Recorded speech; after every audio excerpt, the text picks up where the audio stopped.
Halo, selamat pagi. Perkenalkan, nama saya Angel Haituriwu.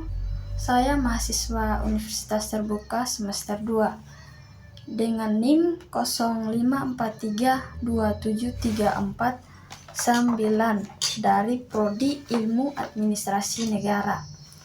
Jadi saya di sini membuat video tujuannya untuk memenuhi tugas 1 mata kuliah logika dengan dosen pengampu Dr. Lukmanul Hakim, SPSI, MA, MSc. Jadi di video kali ini saya akan menjelaskan tentang penjelasan 3 macam term beserta contohnya. Terus juga menjelaskan dan memberikan contoh bentuk sesat pikir atau logika fallacy, bagaimana agar terhindar dari kesalahan logika.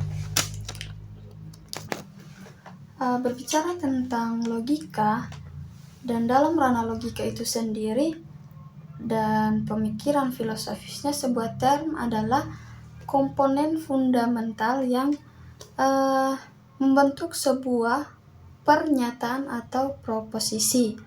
Nah, peran utama term dalam proposisi adalah sebagai bagian yang dibicarakan atau subjek, atau sebagai keterangan mengenai subjek tersebut atau predikat. Nah, pada dasarnya ini term dapat diklasifikasikan ke dalam berbagai kategori. Di bawah ini akan diuraikan 3 jenis term yang berbeda, lengkap dengan penjelasan masing-masing serta ilustrasi contohnya. Berikut contoh bentuk sesat pikir.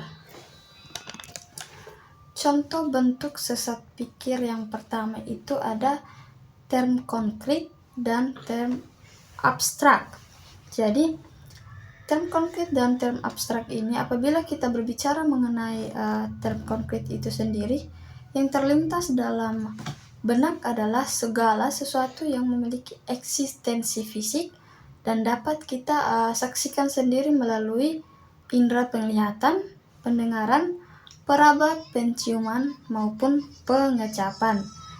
Nah, benda-benda ini hadir di dunia nyata dan interaksi kita dengannya itu bersifat langsung.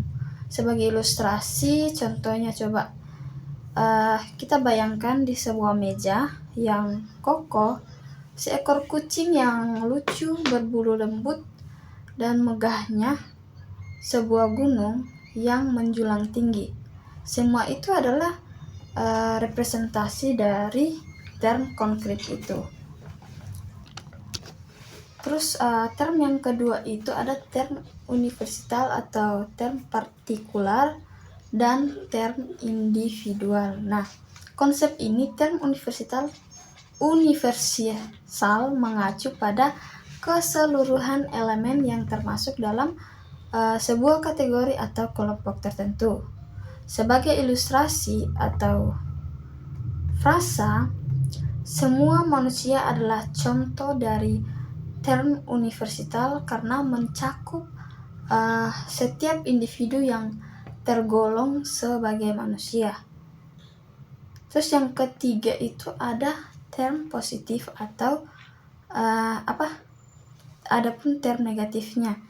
Jadi di sini terminologi atau positif digunakan untuk merujuk pada konsep atau entitas yang keberadaannya ditegaskan atau memiliki sifat yang afirmatif. Sebagai ilustrasi, contoh kata pahlawan dan guru itu merupakan contoh dari term positif karena keduanya menunjukkan eksistensi satu peran atau kualitas yang diakui. Nah, tadi yang kedua kan tadi menjelaskan serta memberikan contoh bentuk dari sesat pikir itu kan. Jadi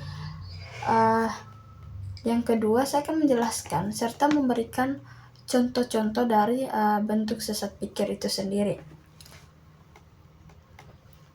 Dalam modul logika di Universitas Terbuka ISP 421111 mengartikan sesat pikir atau logical fallacy sebagai adanya kelemahan dalam alur berpikir yang membuat suatu kesimpulan menjadi tidak valid karena tidak mengikuti aturan-aturan logika yang benar.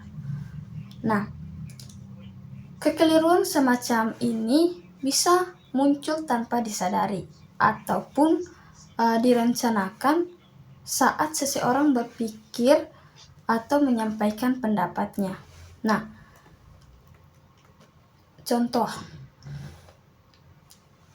yang pertama itu kayak seseorang melakukan strawman ketika mereka sengaja mengubah atau menyederhanakan argumen pihak lain dengan cara yang tidak tepat.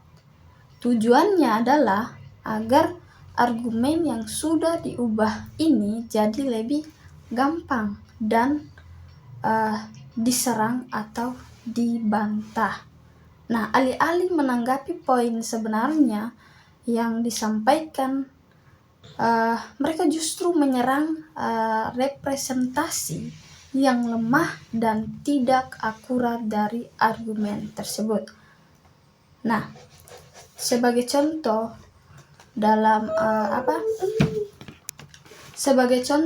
percakapan itu, semisalnya ya, orang A menyatakan, menurut saya kita perlu menata kembali bagaimana dana dialokasikan supaya pembagiannya bisa lebih merata. Nah, lalu si B mengatakan, oh, jadi maksudmu kamu ingin merusak seluruh tatanan ekonomi yang ada atau yang sudah ada. Nah, dalam contoh ini, orang B telah melakukan strawman. Orang A hanya mengusulkan penyesuaian dalam distribusi anggaran, tetapi orang B melebih-lebihkan dan mengubahnya menjadi keinginan untuk menghancurkan sistem ekonomi secara keseluruhan. Nah, dengan demikian orang B ini dia secara tidak langsung dan dia tidak sadar bahwa dia sudah menyerang interpretasi yang ekstrem dan tidak sesuai dengan maksud yang sebenarnya dari argumen si A ini. Oke. Dan yang kedua, kita akan bahas tentang argumen slippery slope. Terjadi ketika seseorang berasumsi bahwa satu tindakan atau keputusan kecil pasti akan memicu serangkaian kejadian negatif. Nah, bisa saja kejadian negatif itu bisa lebih besar, padahal tidak ada alasan yang kuat untuk mempercayai rangkaian sebab akibat tersebut. Nah, sebagai ilustrasi, adapun pernyataan seperti berikut. Contoh. Jika kita memberikan kebebasan kepada siswa untuk memilih mata pelajaran yang mereka inginkan, maka mereka kan cenderung menghindari semua mata pelajaran yang menantang bagi mereka.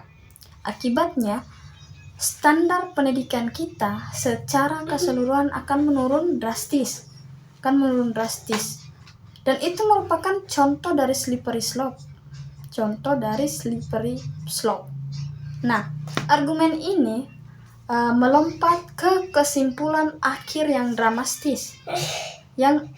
dramatis tanpa menyajikan bukti yang meyakinkan bahwa langkah awal atau membiarkan siswa memilih mata pelajaran yang dia inginkan itu akan berujung pada konsekuensi yang jauh lebih besar, atau bisa jadi itu menjadi awal keruntuhan dari pendidikan itu.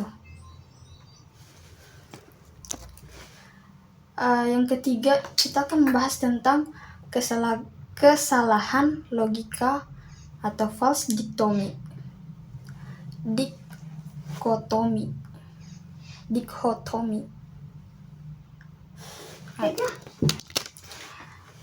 Kesalahan logika false dichotomy ini juga dikenal sebagai black or white. Terjadi ketika sebuah argumen menyajikan dua pilihan atau pandangan sebagai